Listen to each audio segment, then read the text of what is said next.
നമസ്കാരം. ഹലോ ഡോക്ടറിലേക്ക് സ്വാഗതം. നമുക്കറിയാം മഴക്കാലമാണ്. ശ്വാസകോശ രോഗങ്ങൾ സാധ്യത കൂടുതലാണ്. മഴക്കാല ശ്വാസകോശ രോഗങ്ങളെക്കുറിച്ചാണ് ഇന്ന് നമ്മളോട് സംസാരിക്കുന്നത് പൾമണറി മെഡിസിൻ കൺസൾട്ടന്റായ പി സജീവ് കുമാറാണ്. NHMന്റെ തൃശൂർ പ്രോഗ്രാം മാനേജർ കൂടിയാണ്.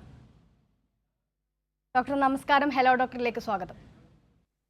നമസ്കാരം ഡോക്ടർ, ആദ്യം തന്നെ ചോദിക്കുകയാണെങ്കിൽ ഈ മഴക്കാലത്ത് ഏതുതരം ശ്വാസകോശ രോഗങ്ങളാണ് കണ്ടുവരുന്നത്?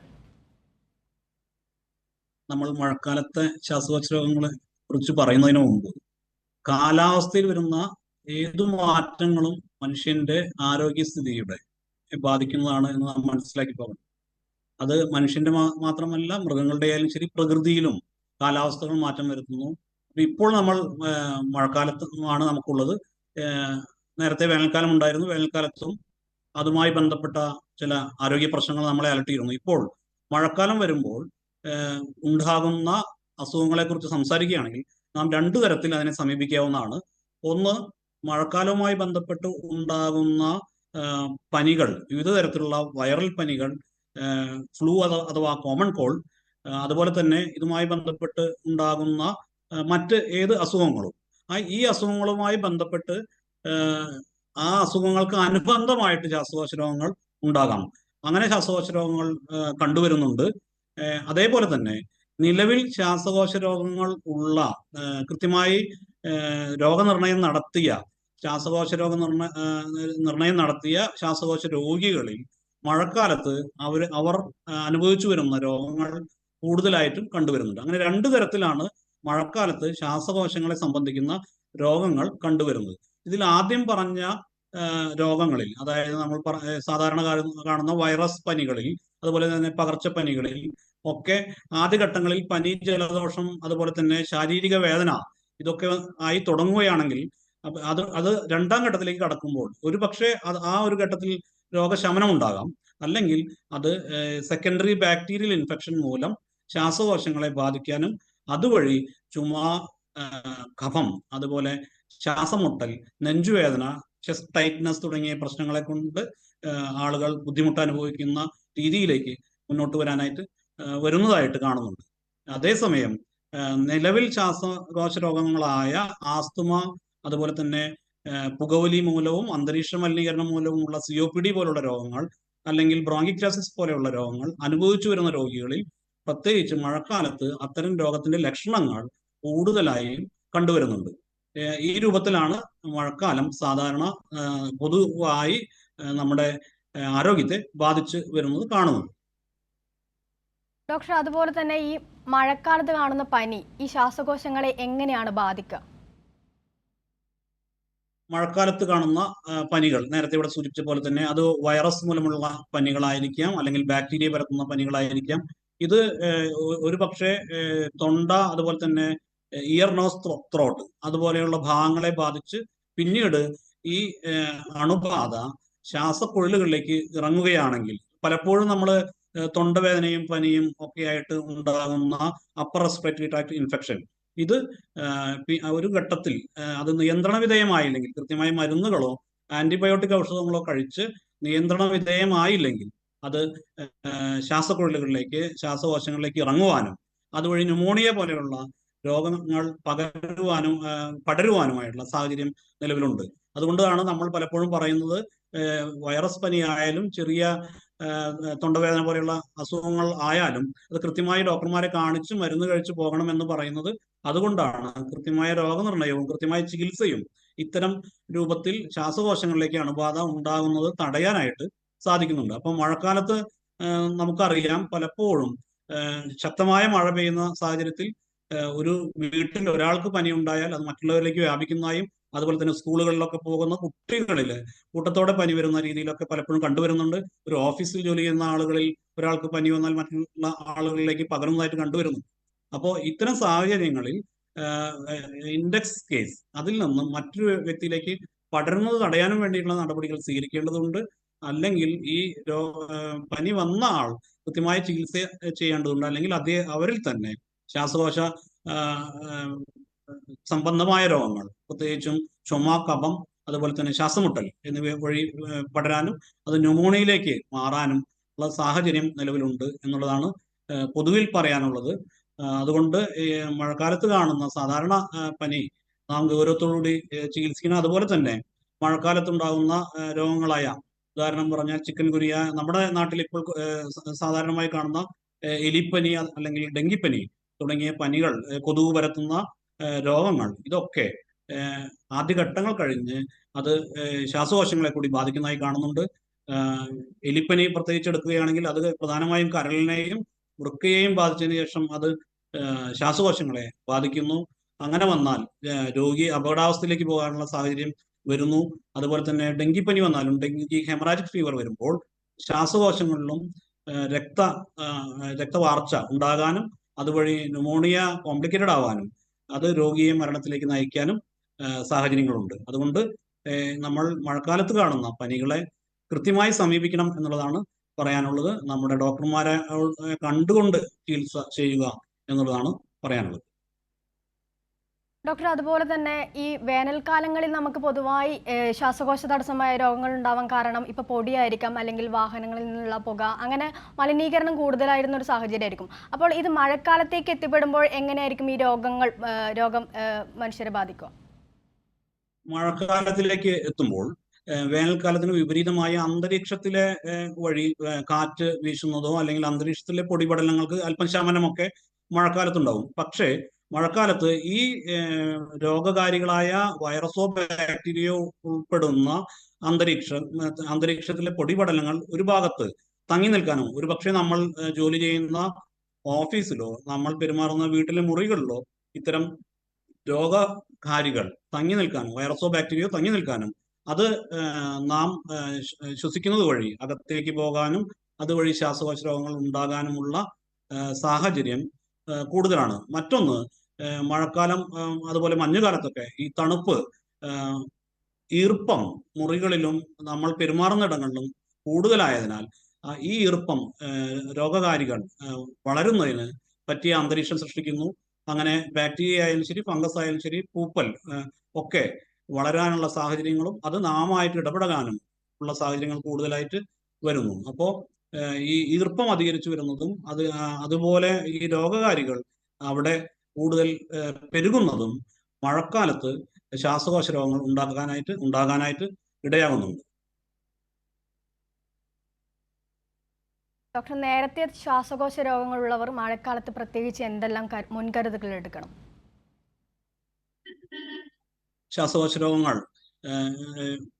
നിലവിൽ ആസ്മ, COPD തുടങ്ങിയ ശ്വാസകോശ രോഗങ്ങൾ ഉള്ള ആളുകളാണെങ്കിൽ അവരിൽ ഈ മഴക്കാലത്ത് ഈ ലക്ഷണങ്ങൾ, ഇതിൻ്റെതായിട്ടുള്ള ലക്ഷണങ്ങൾ അധികരിച്ചാണ് കാണാറുള്ളത്. ഇപ്പോൾ ഒരു വേനൽക്കാലം മാറി മഴക്കാലത്തിലേക്ക് കടക്കുന്ന ആ ട്രാൻസിറ്റ് ഫേസും, അതുപോലെ തന്നെ തീവ്രമായ മഴ പെയ്യുന്ന ആ സമയത്തും ഈ തണുപ്പ് കൂടുമ്പോൾ ശ്വാസക്കുഴലുകളുടെ വികാസത്തെ, അല്ലെങ്കിൽ അത് ശ്വാസക്കുഴലുകൾ സങ്കോചിക്കാനായിട്ട് ഇടയാകുന്നു. അങ്ങനെ വരുമ്പോൾ ശ്വാസമുട്ടൽ അനുഭവപ്പെടുന്നു. ശ്വാസകോശങ്ങളിൽ ഉണ്ടാകുന്ന നേർത്ത കഫം പുറത്തേക്ക് തുപ്പിപ്പോകുന്നതിന് തടസ്സം സൃഷ്ടിക്കുകയും ചെയ്യുന്നു. ഇങ്ങനെ വരുമ്പോൾ ആ കഫം അവിടെ അടിഞ്ഞുകൂടുവാനും അത് പിന്നീട് ന്യൂമോണിയ പോലെയുള്ള അവസ്ഥയിലേക്ക് പോകാനും സാഹചര്യം ഉണ്ടാകുന്നു. അതാണ് പറയുന്നത്, ശ്വാസകോശ രോഗങ്ങൾ നേരത്തെ ഉള്ള ആളുകൾ, പ്രത്യേകിച്ച് മഴക്കാലത്ത്, അവർ നേരത്തെ കഴിച്ചുകൊണ്ടിരിക്കുന്ന മരുന്നുകൾ കൃത്യമായി കഴിക്കണം.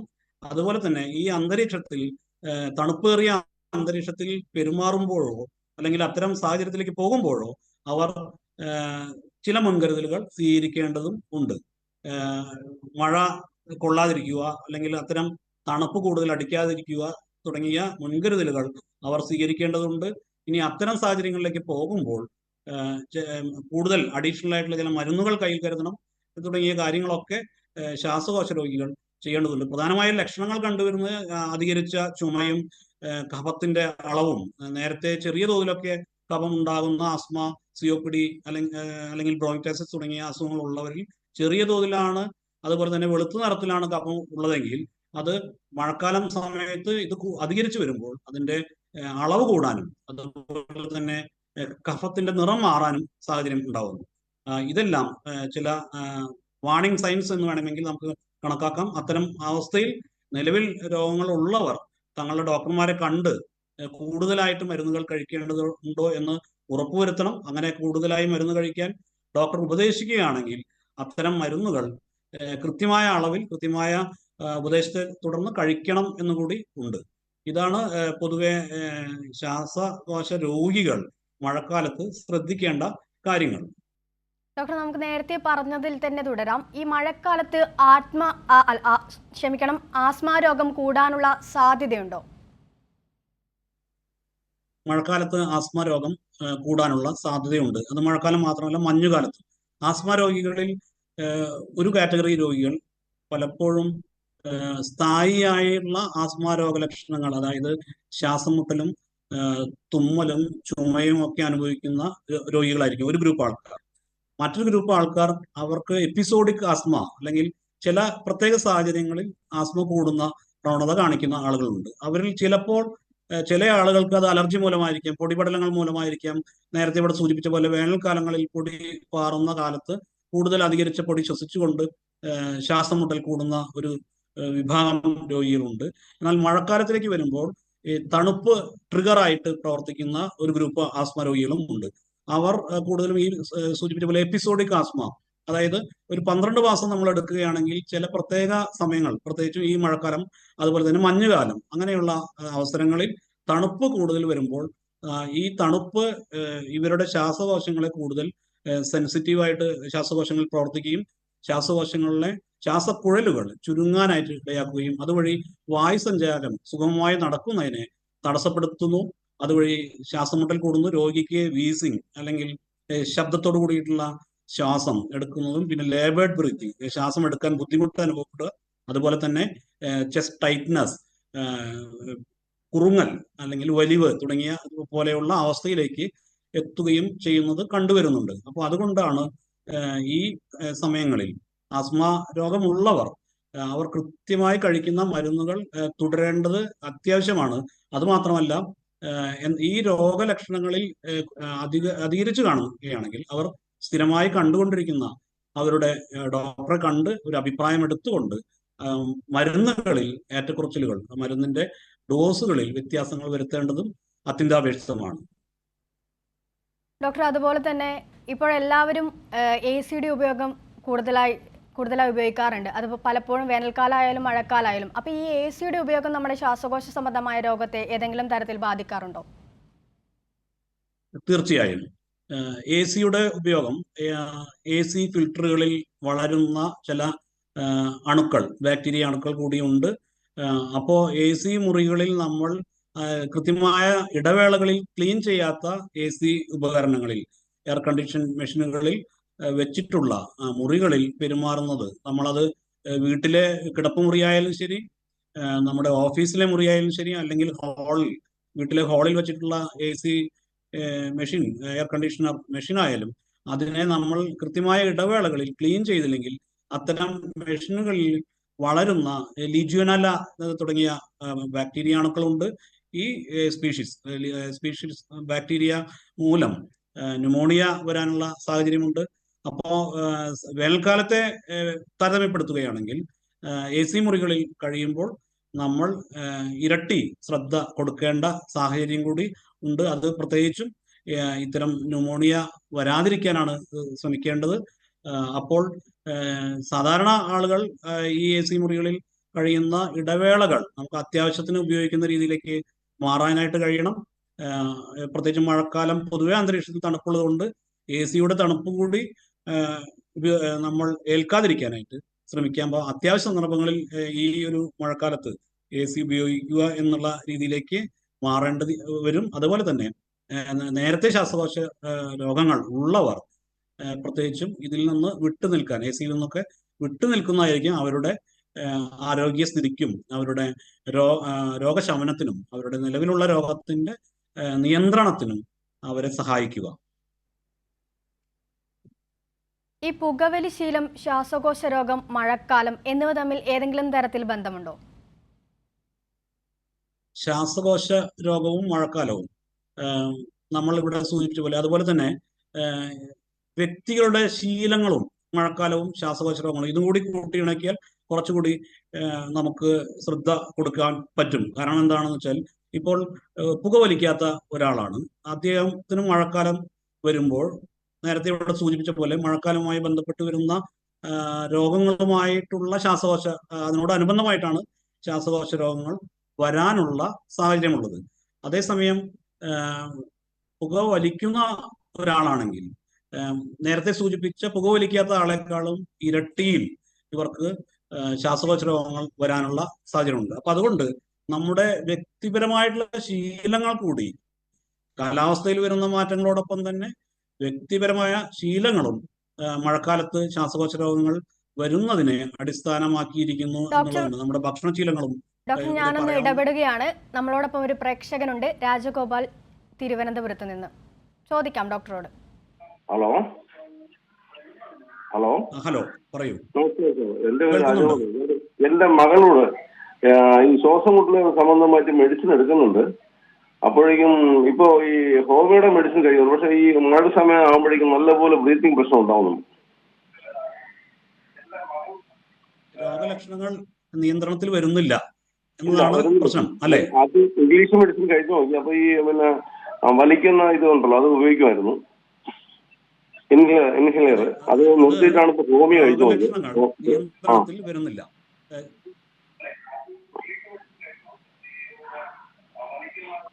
ഇത് ഞാൻ ഈ എന്റെ സംസാരത്തിൽ നേരത്തെ സൂചിപ്പിച്ച പോലെ ആസ്മ പോലെയുള്ള രോഗമാവാനാണ് സാധ്യത. ശ്വാസക്കുഴലുകൾ ചുരുങ്ങുന്ന അവസ്ഥയുണ്ട്, ശ്വാസക്കുഴലുകളിൽ നീർക്കെട്ട് ഉണ്ടാകുന്ന അവസ്ഥയുമുണ്ട് എന്നാണ് ഈ പറഞ്ഞതിൽ നിന്നും മനസ്സിലാകുന്നത്. ഇത് സ്ഥായിയായി ഈ രോഗലക്ഷണങ്ങൾ ഉള്ള വ്യക്തികളാണെങ്കിൽ നമ്മൾ കുറച്ച് മരുന്നുകൾ കുറച്ചു നാൾ കഴിക്കുമ്പോൾ ആ ശ്വാസക്കുഴലുകൾ വികസിച്ചു നിൽക്കുന്നതായി കാണുന്നു, രോഗിക്ക് രോഗലക്ഷണങ്ങൾ കുറയുന്നതായി കാണുന്നു. നമ്മൾ മരുന്ന് നിർത്തിക്കഴിഞ്ഞാൽ വീണ്ടും അത് രോഗലക്ഷണങ്ങൾ പ്രത്യക്ഷപ്പെടുന്നു എന്നുള്ളതാണ് ഇവിടുത്തെ പ്രശ്നം. അങ്ങനെ ഉണ്ടാകാനുള്ള കാരണം എന്താണെന്ന് വെച്ചാൽ ഈ ശ്വാസക്കുഴലുകൾ വികസിക്കുന്നതോടൊപ്പം തന്നെ ശ്വാസക്കുഴലുകളുടെ ഭിത്തിയിൽ ഉണ്ടാകുന്ന നീർക്കെട്ട് കൂടി കുറഞ്ഞാലേ രോഗശമനം പൂർണ്ണമായിട്ട് ഉണ്ടാകുന്നു. അതുകൊണ്ട് ഇത്തരം കേസുകളിൽ നമ്മൾ ഇൻഹേലർ പോലെയുള്ള മരുന്നുകൾ ചേർന്ന ഇൻഹേലർ മെഡിക്കേഷൻസ് ഉപയോഗിച്ചാൽ ശ്വാസക്കുഴലുകളിലെ നീർക്കെട്ടിനെ കുറയ്ക്കാനും ഇവരുടെ ഈ നേരത്തെ സൂചിപ്പിച്ച ശ്വാസമുട്ടലിനെ കുറച്ചു കൊണ്ടുവരാനും അത് നമ്മുടെ നിയന്ത്രണത്തിൽ നിർത്താനുമായിട്ട് സാധിക്കും. അതുകൊണ്ട് ഈ കേസിൽ, ഇവിടെ പറഞ്ഞ കേസിൽ കുറച്ച് കാണിക്കുന്ന ഡോക്ടർമാരെ വീണ്ടും കാണിച്ച് രോഗലക്ഷണങ്ങൾ കുറയുന്നില്ല എന്നുള്ള കാര്യം അവരുടെ ശ്രദ്ധയിൽപ്പെടുത്തി മരുന്നുകളിൽ മാറ്റം വരുത്തേണ്ടത് അത്യാവശ്യമാണ്. ഡോക്ടറെ കണ്ടപ്പോൾ കൊടുത്ത് മെഡിസിനൊക്കെ ആയിട്ടും ക്വാണ്ടിറ്റി കുറഞ്ഞപ്പോഴേക്കും ക്വാണ്ടിറ്റി കുറച്ചാണ് കൊടുത്തത്. വീണ്ടും ഈ പ്രശ്നം ഇത് നല്ല സോൾവ് ആയി. അപ്പൊ പിന്നെ ഈ ഹോമിയോ ഇത് നല്ല മെഡിസിൻ ആണ്, കണ്ടിന്യൂ ജീവിതത്തിൽ പിന്നെ ഉണ്ടാവില്ല എന്നാണ് ഹോമിയോ കഴിച്ചു തുടങ്ങി. ഹോമിയോ കഴിച്ചപ്പോഴേക്കും അത് ഇപ്പം വീണ്ടും ഈ സമയം ആകുമ്പോഴേക്കും ഒരു മാസം തണുപ്പ് സമയം വരുമ്പോൾ വീണ്ടും വലിയ പ്രശ്നം ഉണ്ടാകുന്നത്. കുട്ടിക്ക് 18 വയസ്സുണ്ട്, പഠിക്കാനൊക്കെ വലിയ ബുദ്ധിമുട്ടുണ്ട്. പാരമ്പര്യമായിട്ട് സാധ്യതയുണ്ടോ സാർ? നേരത്തെ പറഞ്ഞത് മനസ്സിലായി കാണുമെന്ന് കരുതുന്നു. നമ്മുടെ രോഗലക്ഷണങ്ങൾ നിയന്ത്രണ വിധേയമാകുന്നില്ല എന്നുള്ളതാണ് ഇവിടെ സൂചിപ്പിച്ചത്. അതിന്റെ കാരണം നമ്മുടെ എടുക്കുന്ന മരുന്നിന്റെ അളവ് കൃത്യമല്ല. അതുപോലെ തന്നെ നമ്മൾ ഏത് രീതിയിലാണ് അസുഖത്തെ സമീപിക്കുന്നത് എന്നുള്ളതും ഇവിടെ പ്രധാനപ്പെട്ടതാണ്. ശ്വാസക്കുഴലുകൾ വികസിക്കുക മാത്രമല്ല അവിടെയുള്ള നീർക്കെട്ട് കൂടി മാറുന്നതിന് വേണ്ട മരുന്നുകൾ ചെറിയ തോതിൽ പുതിയ സംവിധാനങ്ങളായ ഈ ഇൻഹേലർ ടെക്നോളജി, അതുപോലെ വ്യത്യസ്തമായിട്ടുള്ള ഇൻഹേലർ ഡിവൈസുകൾ നമുക്ക് ഇന്ന് ലഭ്യമാണ്. അത്തരം മരുന്നുകൾ, അത്തരം ഡിവൈസ് വഴി ഉപയോഗിക്കുകയാണെങ്കിൽ ഇത് രോഗം നമ്മുടെ നിയന്ത്രണത്തിൽ വരുത്താനായിട്ട് കഴിയുന്നതാണ്. ഡോക്ടർ, നമ്മൾ നേരത്തെ പറഞ്ഞു നിർത്തിയതിൽ തന്നെ തുടരാം. നാം നേരത്തെ പറഞ്ഞിരുന്നത് ഈ മഴക്കാലത്തെ ശ്വാസകോശ രോഗങ്ങൾ, നേരത്തെ നിലവിൽ ശ്വാസകോശ രോഗങ്ങൾ ഉണ്ടായിരുന്നവർ സ്വീകരിക്കേണ്ട മുൻകരുതലുകൾ, അവർ എന്തെങ്കിലും കൂടുതലായിട്ട് മഴക്കാലത്ത് ചെയ്യേണ്ടതുണ്ടോ എന്നുള്ളതൊക്കെയാണ്. അപ്പോൾ നേരത്തെ ശ്വാസകോശ രോഗങ്ങളുള്ള ആസ്മ രോഗിയായാലും ശരി, COPD രോഗിയായാലും ശരി, ബ്രോങ്കിക്ടാസിസ് ഉള്ള രോഗിയായാലും ശരി, ഇനി അതല്ല പുതുതായിട്ടൊരു ന്യൂമോണിയ വന്ന രോഗിയായാലും ശരി, അവർ ചെയ്യേണ്ട കാര്യങ്ങൾ ഒന്ന്, നേരത്തെ അവർ കഴിക്കുന്ന മരുന്നുകൾ കൃത്യമായിട്ട് കഴിച്ചു പോകണം. ഇപ്പോൾ അധികരിച്ച് വന്ന ലക്ഷണങ്ങൾക്ക് ഡോക്ടർമാർ നൽകുന്ന മരുന്നുകൾ കഴിക്കണം. ഇനി ഈ രോഗികൾ നേരത്തെ അവർക്ക് ശൈലി രോഗങ്ങൾ, ഉദാഹരണം പറഞ്ഞാൽ പ്രമേഹം, രക്തസമ്മർദ്ദം, അതുപോലെ തന്നെ കൊളസ്ട്രോൾ ഇതുപോലെയുള്ള രോഗങ്ങൾക്ക് മരുന്ന് കഴിക്കുന്നവരാണെങ്കിൽ ആ മരുന്നുകൾ കൂടി കൃത്യമായി അവർ കഴിക്കേണ്ടതുണ്ട്. അവരുടെ ബ്ലഡ് ഗ്ലൂക്കോസ് ലെവൽ കൃത്യമായ നിലയിൽ നിർത്തേണ്ടതുണ്ട്. അവരുടെ പ്രഷർ കൃത്യമായ നോർമൽ ലെവലിൽ നിർത്തേണ്ടതുണ്ട്. ഇതൊക്കെ ചെയ്താൽ മാത്രമേ ഈ ഒരു സമയത്ത്, പ്രത്യേകിച്ച് മഴക്കാലവുമായി ബന്ധപ്പെട്ട് വരുന്ന അധികരിച്ചു വരുന്ന രോഗലക്ഷണങ്ങളോ അല്ലെങ്കിൽ പുതുതായി വരുന്ന രോഗങ്ങളോ നമ്മൾ അനുഭവിക്കുമ്പോൾ അതിൽ നിന്ന് കൃത്യമായ ഒരു മോചനം ലഭിക്കാനായിട്ടുള്ള ഒരു സാഹചര്യം. അതുപോലെ തന്നെ യാത്രകൾ നടത്തുകയാണെങ്കിൽ നമ്മളത് പ്ലാൻ ചെയ്ത് വേണം. ഈ പ്രായമേറിയവരായാലും ശരി, ചെറിയ കുട്ടികളായാലും ശരി, ഈ ഒരു സീസണിൽ അവരെ ദീർഘയാത്രയായാലും ചെറിയ യാത്രയായാലും പ്ലാൻ ചെയ്ത് വേണം പോകാനായിട്ട്. അവർക്ക് എന്തെങ്കിലും രോഗങ്ങൾ, ഈ പറയുന്ന ശ്വാസകോശ രോഗങ്ങളും മറ്റും കൂടുതലായി വരാൻ സാധ്യതയുണ്ട് എന്ന് കണക്കാക്കിക്കൊണ്ട് അവരുടെ യാത്രയെ അതിനനുസരിച്ച് മോഡിഫൈ ചെയ്യണം. ഇതൊക്കെ സ്വീകരിച്ച് മുന്നോട്ട് പോകുന്നതാണ് ഈ ഒരു സമയത്ത് രോഗങ്ങൾ അധികം വരാതിരിക്കാനും അത് ശ്വാസകോശങ്ങളെ ബാധിക്കാതിരിക്കാനും നമുക്ക് ചെയ്യാൻ ആയിട്ട് സാധിക്കുന്നത്. അതുപോലെ തന്നെ ഓഫീസുകളിലെ AC ഉപയോഗം കഴിയുമെങ്കിൽ അത് അത്യാവശ്യമുള്ള സന്ദർഭങ്ങളിലേക്കാക്കിയിട്ട് ചുരുക്കുക എന്നുള്ളതൊക്കെ ചെയ്യാൻ കഴിയും. മാസ്ക് ഉപയോഗിക്കാവുന്നതാണ് ഈ ഒരു സമയത്ത്. ഡോക്ടർ, ഞാൻ ഇടപെടുകയാണ്. നമ്മളോടൊപ്പം ഒരു പ്രേക്ഷക കൂടിയുണ്ട്, ഷിഫാന, പാലക്കാട് നിന്ന്. ഷിഫാന, ഡോക്ടറോട് ചോദിക്കാം. ഡോക്ടറെ, ഞങ്ങൾ പാലക്കാട്ട് നിന്നാണേ. പറയൂ. ഹലോ. എന്റെ മോന് 8 വയസ്സായി. അവനിക്ക് ആസ്മന്റെ ബുദ്ധിമുട്ട് ചെറുതായിട്ട് ലെൻസിൽ ബാധിച്ചിട്ട് 15 വയസ്സ് വരെ ഇൻഹീലർ ഉപയോഗിക്കാൻ പറഞ്ഞിട്ടുണ്ട്. അപ്പൊ ഈ മഴക്കാലം ആവുമ്പോ ഇവനിക്ക് ഈ ചുമ മാത്രം ഇങ്ങനെ അലർജി പോലെ ഇങ്ങനെ കുത്തി കുത്തി ചുമച്ച് ഛർദ്ദിക്കുന്നുണ്ടേ. ഈ ഇൻഹീലർ അടിച്ചിട്ടും ഇങ്ങനെ വരുന്നുണ്ടേ. അപ്പൊ കഴിഞ്ഞ മാസം തൃശ്ശൂർ പോയപ്പോ നീർക്കെട്ടുണ്ട് എന്നാ പറഞ്ഞത്. നിങ്ങളുടെ കുട്ടിയുടെ കാര്യമാണ് പറഞ്ഞത്. ശ്വാസമുട്ടുള്ള കുട്ടിയാണ് അല്ലേ? അപ്പൊ ഈ കുട്ടിക്ക് നിങ്ങൾ ഇൻഹേലർ ചികിത്സ നൽകി വരുന്നുണ്ട്. പക്ഷെ മഴക്കാലത്ത് ഈ കുട്ടിക്ക് ചുമ കൂടുതലായിട്ട് കാണുന്നു. ഇതാണ് പ്രശ്നം അല്ലേ? ചുമ കൂടുതലായിട്ട് കാണുന്നു എന്നുള്ളതാണ് പ്രശ്നം. അപ്പോൾ ഇതില് ചെയ്യേണ്ട കാര്യം എന്താണെന്ന് വെച്ചാൽ, നേരത്തെ ഈ വേനൽക്കാലം സമയത്തും വേനൽക്കാലത്ത് നിന്ന് മഴക്കാലത്തിലേക്ക് പോരുന്ന ആ ട്രാൻസിഷൻ പോയിന്റിലൊക്കെ ഈ കുട്ടിയുടെ ശ്വാസമുട്ടലോ മറ്റൊക്കെ നിയന്ത്രണത്തിലായിരുന്നു. ഈ അന്തരീക്ഷത്തിലെ മാറ്റം വന്നപ്പോൾ അവരുടെ ശ്വാസക്കുഴലുകളുടെ ആ വികാസം അല്ലെങ്കിൽ ശ്വാസക്കുഴലുകൾ അല്പം കൂടി നേരത്തെ ഉള്ള അവസ്ഥയിൽ നിന്ന് ചുരുങ്ങി എന്ന് വേണം കണക്കാക്കാനായിട്ട്. അതിന്റെ ഭാഗമായിട്ടാണ് ചുമ അധികരിച്ച് കാണുന്നത്. അപ്പോൾ ഇതില് ഈ കുട്ടി ഉപയോഗിക്കുന്ന ഇൻഹേലറിന്റെ ഡോസ് ഒരു പക്ഷേ ഡോക്ടർ നേരത്തെ അതിന്റെ ഓപ്റ്റിമം ഡോസേജിലേക്ക് കുറച്ചു കാണും, അല്ലെങ്കിൽ മെയിൻ്റനൻസ് ഡോസിലേക്ക് കുറച്ചു കാണും. അതിനെ ഈ ഒരു അവസ്ഥയിൽ 2 നേരമാണ് ഉപയോഗിക്കുന്നതെങ്കിൽ കൂടി ചിലപ്പോൾ അതിന്റെ പഫ്, ചിലപ്പോൾ ഒരു സ്പ്രേ 2 നേരം ഉപയോഗിക്കുന്ന വ്യക്തിയാണെങ്കിൽ അത് 2 സ്പ്രേ 2 നേരമായിട്ടും ഒക്കെ ക്രമീകരിക്കേണ്ടതുണ്ട്. അതുപോലെ ചില സന്ദർഭങ്ങളിൽ ഇതോടൊപ്പം തന്നെ ഇൻഹേലർ മരുന്നുകളോടൊപ്പം തന്നെ ചില ആന്റിബയോട്ടിക് ഔഷധങ്ങളും അല്ലെങ്കിൽ ബ്രോങ്കോ ഡയലേറ്റേഴ്സ് അല്ലെങ്കിൽ മ്യൂക്കോ റെഗുലേറ്റേഴ്സ്, കഫം ഇളകിപ്പോകാനായിട്ടുള്ള മരുന്നുകളൊക്കെ ഇതോടൊപ്പം തന്നെ ചേർത്ത് കഴിക്കുന്നത് വഴിയാണ് നമുക്ക് ഈ ഒരു സമയത്ത് ഈ പറഞ്ഞ രോഗലക്ഷണങ്ങളെ നിയന്ത്രിക്കാനായിട്ട് സാധിക്കുകയുള്ളൂ. അപ്പോൾ ഇതിൽ ചെയ്യാനുള്ള കാര്യം എന്താണെന്ന് വെച്ചാൽ, നിങ്ങൾ നേരത്തെ ഇപ്പോൾ ചികിത്സ എടുത്തുകൊണ്ടിരിക്കുന്ന ഡോക്ടറെ അടുത്ത് ഈ കുട്ടിയെ വീണ്ടും കാണിച്ച് കൂടുതൽ മരുന്നുകളിൽ എന്തെങ്കിലും ക്രമീകരണങ്ങൾ നടത്തേണ്ടതുണ്ടോ, അങ്ങനെ നടത്തുകയാണെങ്കിൽ ഈ പറയുന്നത് നിയന്ത്രണത്തിലേക്ക് എത്തിക്കാനായിട്ട് സാധിക്കും. പ്രേക്ഷകർക്ക് മനസ്സിലായെന്ന് തോന്നുന്നു. സമയക്കുറവ് മൂലം ഞാനൊന്ന് ഇടപെടുകയാണ്. മഴക്കാല ശ്വാസകോശ രോഗങ്ങളെക്കുറിച്ച് ഇന്ന് നമ്മളോട് സംസാരിച്ചത് പൾമണറി മെഡിസിൻ കൺസൾട്ടൻ്റായ P. സജീവ് കുമാറാണ്. NHMന്റെ തൃശ്ശൂർ പ്രോഗ്രാം മാനേജർ കൂടിയാണ്. ഡോക്ടർ, നന്ദി ഡോക്ടർ. നമസ്കാരം. ഹലോ ഡോക്ടർ ഇവിടെ പൂർണ്ണമാകുന്നു. നമസ്കാരം.